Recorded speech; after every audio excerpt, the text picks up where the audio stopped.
This evening, you can see swirling right over my shoulder here what's being called a superstorm tonight. Hurricane Sandy is more than 200 miles off the coast and is about to crash into two other systems when it makes landfall. And look at this picture tonight. This is from space, from NASA. It's a massive storm, 1,000 miles across. And long before it makes landfall, sometime tomorrow night, it is already being felt tonight all along the coastline. Whipping winds and rains have already flooded many communities beyond the coastline. And the number of Americans impacted by this storm will be enormous. 60 million people, really anyone east of the Mississippi, will be affected. Hundreds of thousands have already been evacuated tonight. And this evening, we've learned schools are already closed for 2 million children tomorrow across 7 states and Washington, D.C., as they all ask now, what about Halloween? And this tonight, the potential danger zone reaching 800 miles inland from the East Coast. Tonight, blizzard warnings have already gone up across some states. And here tonight, a 3D view just in Sandy's path right off to North Carolina tomorrow morning, turning inward to the coast. You can see our extreme weather team on all of this tonight. Sam Champion has the track in just a moment here, but let's begin with ABC's Matt Gutman, who's been pounded all day there off the coast of North Carolina. Matt. Good evening, David, from a very wet, loud, and surprisingly cold North Carolina. We've been feeling these 50-mile-per-hour gusts of wind. Now, Hurricane Sandy, this is not a glancing blow from her, even though she's 260 miles offshore. For the past 24 hours, we've been feeling this relentless wind, rain, and as you can see, the waves exploding onto the pier behind me. Now, a number of communities here in the Outer Banks have been cut off, like Cape Hatteras, because of flooded areas. And you may notice white foam that's rising up right now. It kind of looks like snow, but this has all been churned up by that rising sea. Now, a lot of people consider hurricanes tropical systems, that they're warm. This is decidedly cold, and all this icy air is pushing northwards. David? All right, taking a beating there in North Carolina. Matt Gutman, our thanks to you tonight. Why, we asked tonight, is everyone calling this a superstorm, and where is the track right now? Let's bring in ABC weather editor Sam Champion, who's been tracking this all day. He's in Lower Manhattan tonight, where there could be a huge storm surge. And Sam, if you will, let's start with the track. Where is Sandy right now? Yes, sir, David. Hey, David, that picture you showed behind you of the cloud canopy, I just have to mention that the clouds stretch from the Carolinas all the way to Hudson Bay and really spike north almost to the Arctic Circle. This is an impressive, incredible cloud canopy. It is one of the largest, if not the largest, we've ever seen in the Atlantic hurricane basin. Let me also show you this track. As you mentioned, we've only seen a slight little wobble, a little change in the last few forecast paths, and that is, if you look, still expected to make the turn on Monday toward the coastline, and then find the spot right around Atlantic City Tuesday by 2 o'clock in the morning. That's been the spot that's been going up and down the Jersey Shore a little bit, but right now that's where it's settled. And then follow it running all the way into Maine, just north of Maine, David, by the time we get into Friday. All right, the latest track tonight, Sam. And so why is this a superstorm? What's combining here to create such a massive system? It's a really good question because people just don't understand that term, but it's kind of easier to show you. So here's what we did, David. We took a couple of things, we put it in a 3D graphic, and here's why, or here are the elements that make this storm a superstorm. All night long, Sandy marches up the East Coast, practically parallel, more than 200 miles offshore. It will collide with an Arctic front coming in from the west, throwing a new dose of energy into the storm and expanding its already monster size and reach. Then inject the 150-mile-an-hour plus winds of the jet stream, and forecasters think Sandy explodes into a superstorm.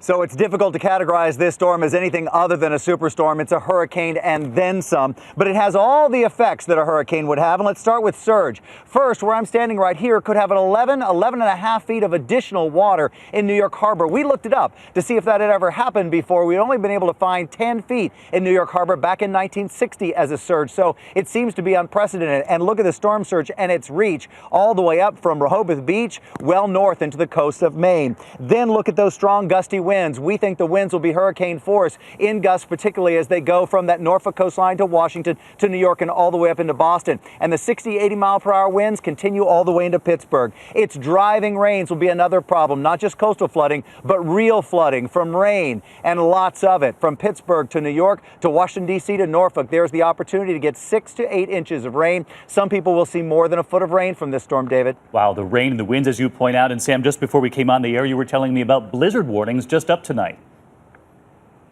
Yeah, that's unbelievable. The National Weather Service in Charleston, West Virginia put this out. 1 to 2 feet above, about 3,000 feet expected in the mountains there, West Virginia, Virginia, and Maryland. And then listen to this, 6 states, Pennsylvania, Virginia, West Virginia, North Carolina, Tennessee, and Kentucky already have issued winter storm watches or warnings for the snow that will be on the back cold side of this system as it pulls away, David. All right, Sam, we'll look for you a little later in this broadcast. In the meantime, as you heard Sam report right there, Sandy will almost likely come ashore right near Atlantic City in New Jersey sometime tomorrow night. But this evening, major evacuations underway, and the National Hurricane Center is warning it could be life-threatening, this storm surge there. ABC meteorologist Ginger Z right there in a very wet Atlantic City tonight. Ginger, good evening.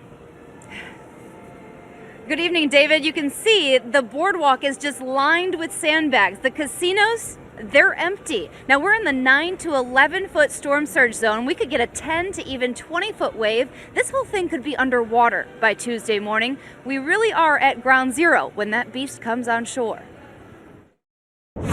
It's a mandatory ghost town in Atlantic City. The iconic boardwalk boarded up. The customary cha-ching of casino floors silent. No! Tolls were waived to get people out fast. Buses lined up to take those who couldn't leave on their own to the shelters around the city. They're preparing here for a direct hit. We got to get the boards up because of the weather. So you don't intend to leave? We tried to leave, but we couldn't find anywhere to go. We don't want to be in a shelter, so the best place is the house right now. We found John and his friend borrowing sand from the beach and bringing it home. Trying to block up the house and not let the water in, you know? So you figured just to come grab it from the beach? Right. We had to use these trash bags for now. Dan lives right on the shore, but he's getting out. And you're worried. Yeah, I'm really, really worried because they just told a friend of mine said that they think it's going to hit the bay. The bay and the ocean is going to come together. Much of the more than 200 miles of the Jersey Shore is a series of sliver-like barrier islands with water on both sides. So the concern isn't just about storm surge piling up from the ocean. It's also about storm surge coming off of bays just like this one, pushing into homes like these on the other side of these narrow islands.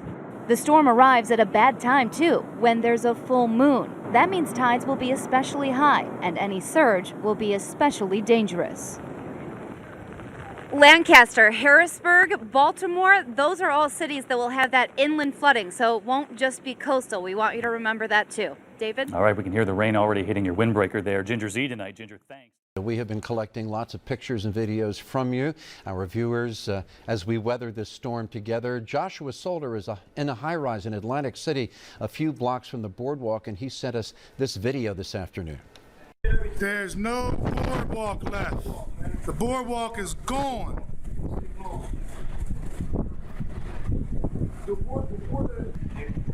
This is all the boardwalk. That's the pavilion that's still there. That's all gone. All gone. And as Hurricane Sandy moved through, we ask that you share your photographs and videos of the storm with us here at Action News, but we urge you to do it safely. All you have to do is upload them to 6abc.com, or you can email them or text your photos to send it at 6abc.com. We will be using them throughout our coverage. We continue in just this way. We'll continue in just a moment. Closed captioning sponsored by Fulton. Access, I'm sure it was access to birth control. Man and Trivedi. Seattle City about a half an hour ago, and you can see that really the torrential rain, the heaviest bands of rain, all well to the east and the north of the center. So this is all moved ashore. We're getting a bit of a break in the action. You can see that it's beginning to refill in from the back. So we will be getting some additional bands of rain, but the real torrential rain is beginning to push east out of our viewing area. So Storm Tracker 6 live right now showing that the heaviest rain is over Lancaster County near Harrisburg. Philadelphia, you have light rain. Reading, you have light rain. And this also coincides with the highest wind gusts at this point. We're looking at the highest wind gusts in Lancaster. So it will continue to push to the east. So the storm system is not over. It will be lingering. Once it moves over land, it interacts with the land. It causes friction, so it does slow things down. So we will be seeing additional rain. But again, these are the rainfall amounts, and you can see that Delaware and South Jersey really took it on the chin. Rehoboth reporting more than 8 inches of rain. Dover, Delaware, 6.32. West Cape May coming at 7.8 inches. Deerfield, 5.14. And Philadelphia, not nearly as high as Delaware and South Jersey, but still a lot of rain, 2.44 inches. Wind gusts so far show Tuckerton, Ocean County, New Jersey, reporting a wind gust of 88 miles per hour. Harvey Cedars, 75-mile-per-hour winds. Atlantic City reporting a wind gust of 77. Northeast Philadelphia, 70. And Philadelphia, very strong winds, 54-mile-per-hour winds. Now the wave heights show you that we're still dealing with that storm surge really battering the beaches. You've seen the photos. The barrier islands are covered right now. Very close to Atlantic City, we're looking at wave heights about 16 feet. You get north of Atlantic City, wave heights around 20 feet. So this is causing all of that storm surge, all of that water to go over the land, and that is beginning to push to the east, and that will begin to subside, but it's going to take a while. So for more on the coastal flooding, more on what to go from here on, let's head over to Adam Joseph. Adam. Yeah, and Cecily, that high tide is coming in the next couple of hours for the shore communities, and then inland along the bay and the river. More on. Tonight. No. Wait, you need mine? You got it? Well, every now and then, never mind. Anyway, because as I was saying, we still have a couple of hours before we do see the max high tide, which is at 8 o'clock right along the shore communities in the Delaware Bay and the river. It comes in right after the midnight hour. So as Cecily was alluding to, with those wave heights that are some 15+ feet crashing onto the shore, there still will be major tidal flooding. Even though the eye has made landfall, the tides are still coming up, and it's a full moon. So that is exacerbating the situation down at the shore communities and also in the Back Bay. So we're far from over from seeing the worst of the coastal flooding, despite the storm has made landfall. Here are those high tide times. This is when we will see the worst flooding during the entire event. In Atlantic City at 8 o'clock tonight, Cape May at 8:34, Rehoboth at 8:11, Reedy Point at just about the midnight hour, and then in Philadelphia, 2:22 in the morning. They're expecting that tide to be 9 or 10 feet above the normal along the Delaware River, where Sarah Bloomquist has been reporting for. She's saying the streets are dry now as respect with some of the water from the river, but that will change as we go into the evening hours. Here's Future Tracker 6. Again, we're still seeing heavy bands of rain at 11 o'clock as that system, Sandy, the center of it, moves south of Philadelphia. With the radar will fill back in, and these bands will start to wrap around Sandy. That will continue into the early morning hours. Future Tracker at 7 o'clock tomorrow, seeing a little bit of a drying. There you see the heaviest to the west, but watch what happens during the day. It kind of fills back in here and there, and by in the afternoon it gets a little more spotty, but the winds are going to continue not only tonight but throughout the day tomorrow. So the timing on the wind over the next 24 hours, if you still have power and you're watching us, great. If you're listening to us on a radio, one of the radio stations, because we have lost power, at least you're still getting us in that sort of media outlet. But over the next 24 hours, you could still lose power through 2 in the morning because gusts will still go between 50 and 80. This is far from over, despite it did make landfall. Between 2 in the morning and 8 tomorrow morning, gusts could still between 30 and 50. And tomorrow, in the entire day, still gusts 30 to 40. Everything will be so weak by that point. A 30 to 40 mile an hour wind gust could still knock trees down. That could knock out some power. So what to expect after this landfall? The strongest winds until 2 in the morning.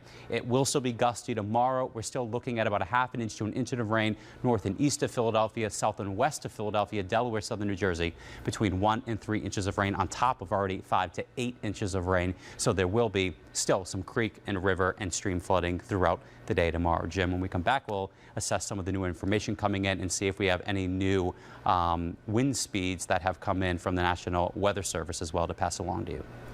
All right. Thank you very much, Adam. Action News reporter David Henry is live at a potential trouble spot, always in a situation where there is ever a lot of rain, and that is the Darby Creek. David, what's the situation there now? Well, Jim, of course, you remember Hurricane Floyd back in 1999, and that is exactly what they are fearing may happen again here. This bridge over McDade Boulevard over the Darby Creek back here was replaced since that storm to allow more water to pass under it. But as you can see, the water level has risen to the bottom of the bridge and debris is starting to pile up behind it. Now, here's what they fear could happen later tonight if the water keeps rising.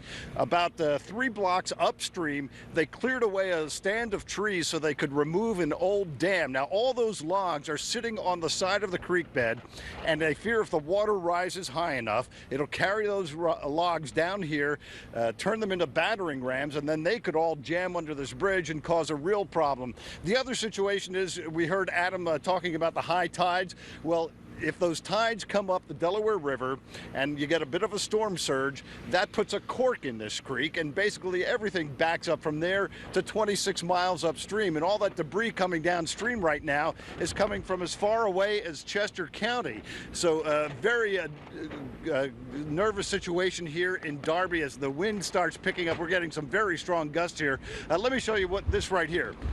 This was an advertising sign. It was a piece of vinyl that was covering here. It's completely blown out.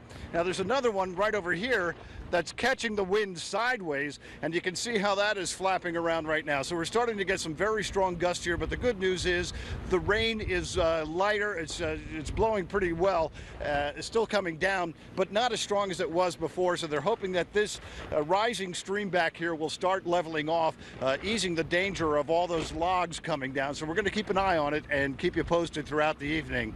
Live in Darby, David Henry, Channel 6 Action News. Jim? Thank you, David. A couple of comments to #6ABC Sandy, Creek on Varee Road in Philadelphia Pennypack Park, and then one that I really liked. You may be able to break windows, Sandy, but you may not break spirits. Let's get a look now at some of the effects of Sandy along the Jersey Shore. Action News was in Atlantic City here at Pacific and Vermont Avenues. You can see some of the beach erosion caused by the high winds and surf pounding the shoreline, and we do say relentlessly, and conditions are quickly deteriorating in Seaside Heights. The surf is creeping ever closer to the boardwalk, and the pier is being battered by strong waves, winds, and rain. And what's hard to believe is that we are still, no, we are not. I was going to say we are still some hours away from Sandy's landfall, but to take you behind the scenes a little bit, that story was written a couple of hours ago. In fact, landfall